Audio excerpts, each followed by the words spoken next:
دعوتی و اصلاحی اور روحانی علاج سے متعلق قرآن و سنت کی روشنی میں مزید ویڈیوز دیکھنے کے لیے ہمارے یوٹیوب چینل عارف محمود سلفی آفیشیل کو سبسکرائب کیجیے۔ نحمدہ و نصلی علی رسول الکریم، اما بعد، اعوذ باللہ من الشیطان الرجیم، من حمزہ ونفخہ ونفثہ۔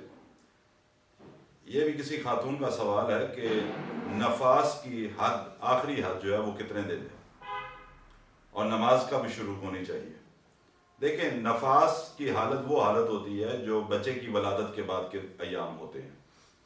اگر کسی خاتون کا جو نفاس ہے وہ 40 دن سے پہلے اس کا خون رک جاتا ہے اور 2-4 دن 6 دن وہ دیکھے، اگر خون رک جاتا ہے تو وہ غسل کر کے نماز شروع کر سکتی ہے۔ آخری حد جو ہے وہ 40 دن ہے کہ 40 دن تک وہ انتظار کرے۔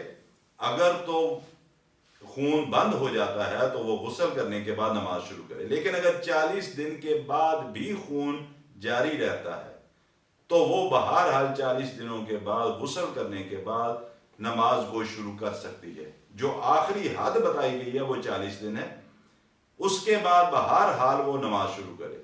لیکن بعض اوقات خواتین 20-25 دن کے بعد ہی ان کا جسم اس طرح کا ہوتا ہے کہ وہ نفاس کا خون بند ہو جاتا ہے، تو 2-4 دن انتظار کرنے کے بعد وہ نماز کو غسل کریں اور نماز کو شروع کریں۔ پھر یہ نہیں کہ 40 دن انتظار ہی کرتی رہیں، اس بات کی ضرورت نہیں ہے۔ اللہ تعالیٰ عمل کی توفیق عطا فرمائے۔